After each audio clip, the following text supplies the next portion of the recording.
What is up, bros? With Josh here. In today's video, we're going over version 2 of the, I'm just going to call it the Ooster. I don't want to slaughter this name throughout the entire video, but this is the Tier 9 currently work in progress European destroyer, the Pan-European destroyer that is coming up. And this is a ship that I have really enjoyed. I've enjoyed this line in general, and a lot of people have asked what is like really the play style of this line, and this line is totally unique, and it's something I really enjoy.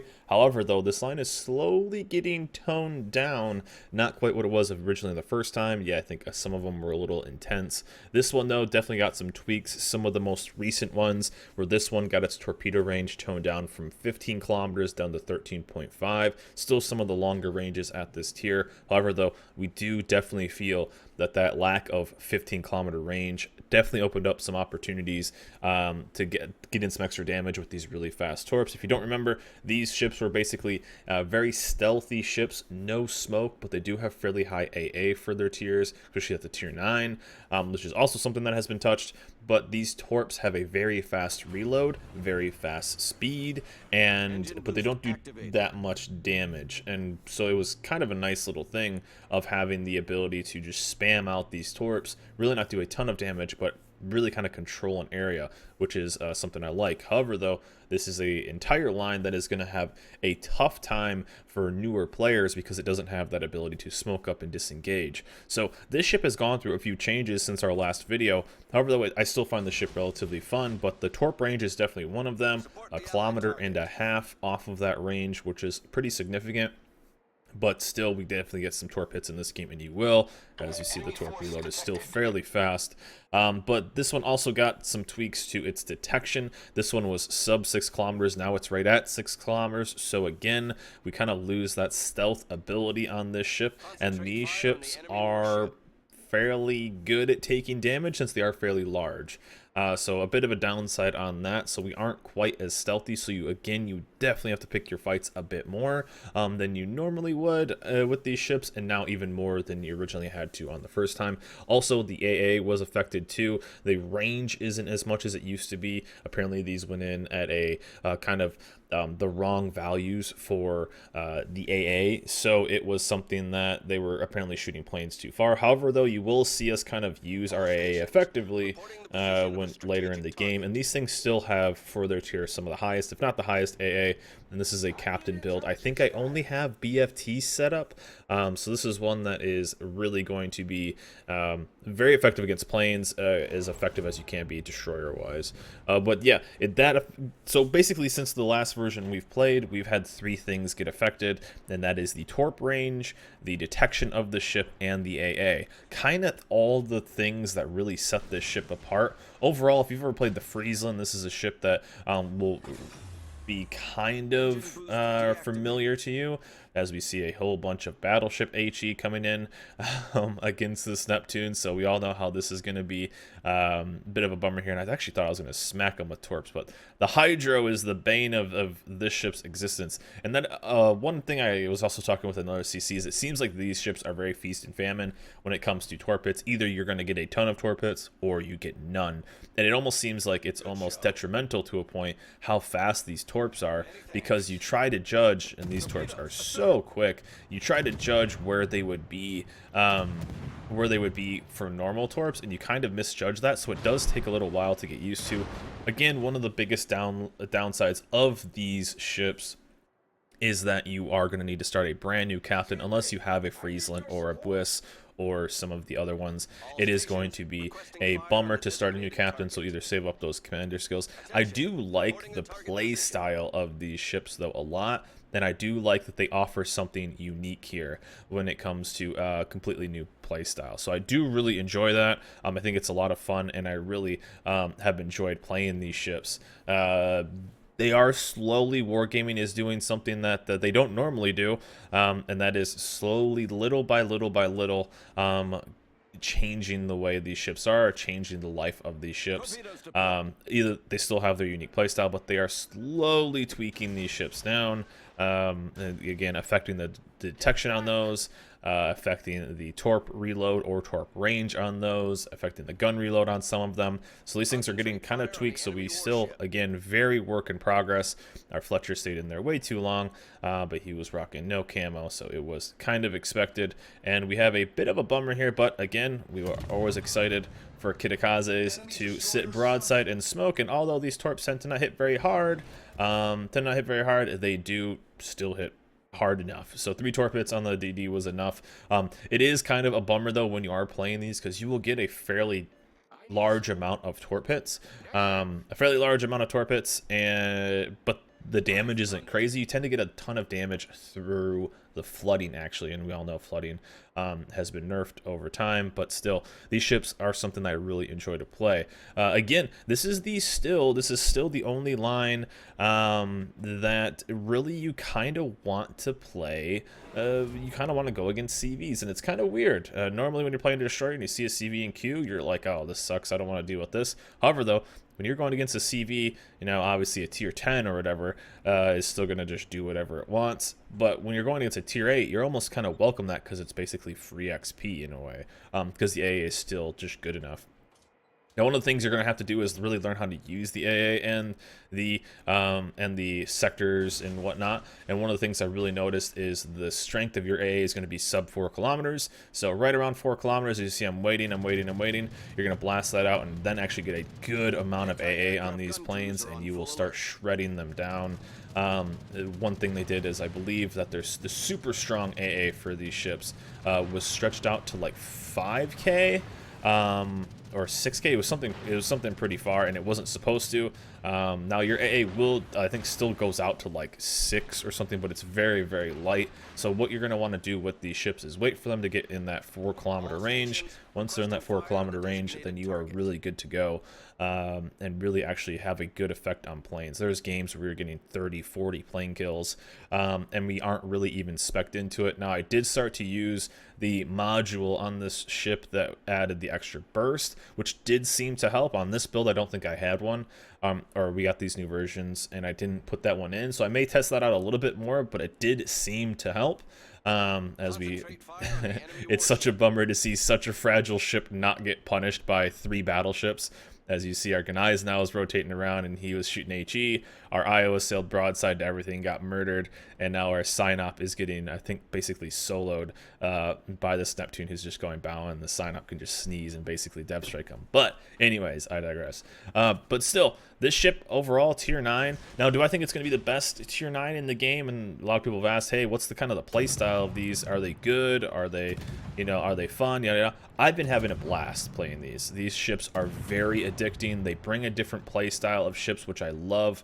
I love DDs. I love playing destroyers, and really, I kind of find these to be a little bit of a skill gap when it comes to destroyers, but I find them to be very strong if played correctly, and really have been enjoying these a lot. Now, do I think they're going to be the top ships for their tiers? No, I don't. I don't think they will be the top ships for their tiers at all, but well, I mean, maybe some low tiers are pretty effective, but still, these ones themselves I think are fairly strong, but I don't think they're the strongest, especially as they keep getting tweaked and toned down. Definitely will be a little bit, I guess, a little bit more balanced than what we saw, especially some of the lower tiers, which were pretty intense, which are kind of some of my fears. However, though, it is one of the best feelings in the world being playing a destroyer and actually being able to fend off planes. That is something that has been so nice to have the opportunity to do. You just don't get that anywhere else.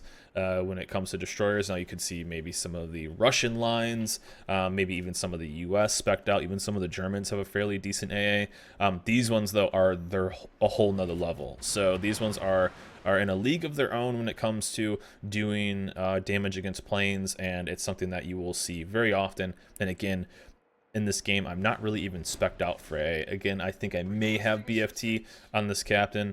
There's a lot of captains I tend to do, and it's basically a very simple captain. Again, we stream all these games live on twitch.tv/media, so come check us out. We're checking out these ships a lot, specifically the European destroyers, because not only do I find them very fun, I find them as we got to do a little torpy here. That is actually something that's kind of funny. I take more torps in these destroyers than I do in any other DDs, and it is something that's kind of funny. And you will see me take more torps in these because you get so lazy. I say that kind of loosely, but you get into situations where you are really kind of, because your torp reload is so quick, you're kind of waiting for your torps to kind of shoot them in. And it's something I've definitely noticed mainly with these is you kind of just wait, and you take so many broadside torps. So again, that's maybe just because I'm lazy or something, I'm not sure, but I have noticed that I do kind of just sit broadside and take more torps than I really kind of ever have. And again, here you're going to see the speed. Again, the identity of these ships are having fairly low detection, which a lot of that is getting tweaked. It's not quite as stealthy. Actually, some of them losing 2/10, 3/10 of a kilometer on their detection, which is quite noticeable on some. But really fast reloading torps for fairly low alpha damage. As you saw, 3 torp hits on the DD was a dev strike. I think we got 2 for like 14,000. There was one situation I think where I did kind of like a drive-by on a Yamato, and it basically laughed at me. I think I pumped all of my torps in and did, I think it was 2 sets of 5, and I did like 40,000 damage. It pretty much just laughed and said, "Hey, you're gonna get chewed up by my,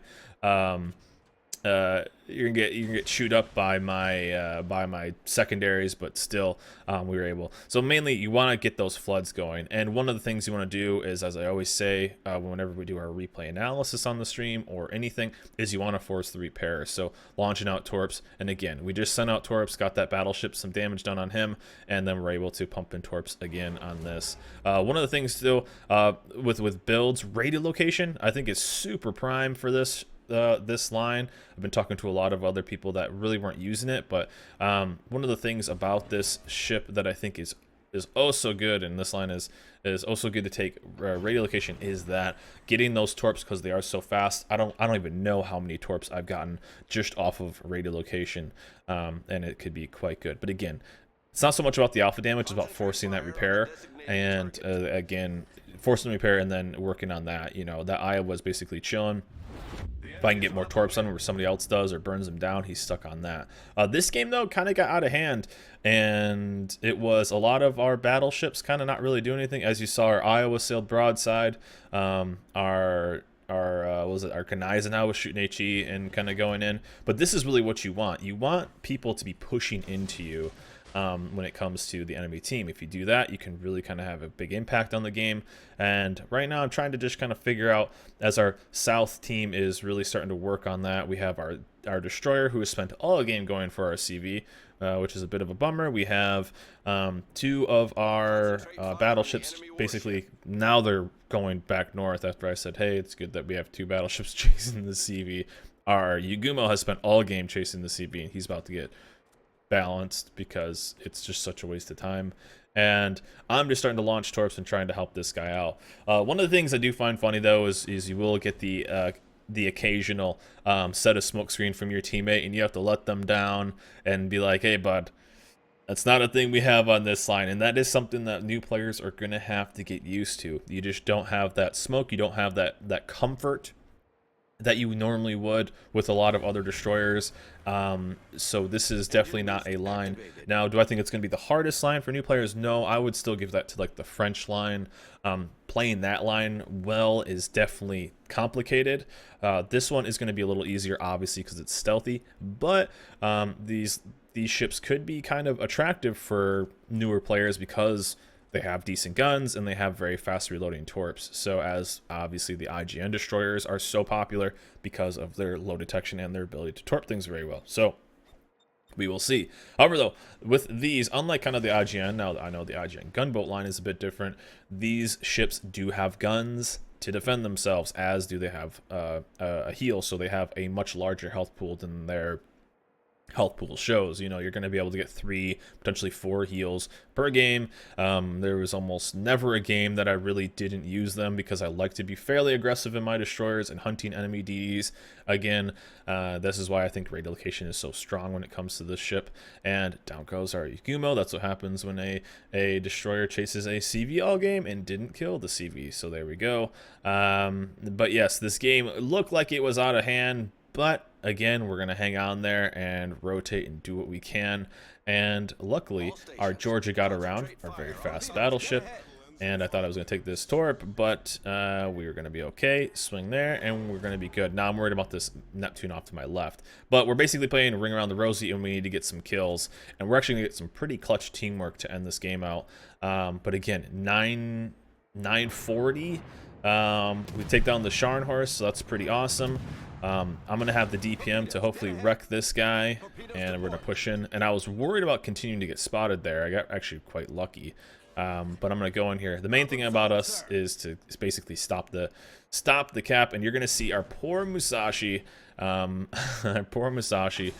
absolutely worked on by the CV. I think we actually got pretty unlucky here with him fading in and out on that first salvo, because I think that actually messed it up. But again, if you've ever played, you know, the Friesland, the gun setup is gonna be very similar to that. Very, very similar to that. And as you see, our Musashi, our poor bucko Musashi here, going to get absolutely drilled on by this CV. Nothing he can really do. He's basically full speed at this point, and he went from about 70k to 40k and now into the 30s. He's fallen down into the 30s, and he's going to do what he can, but it's not really too much.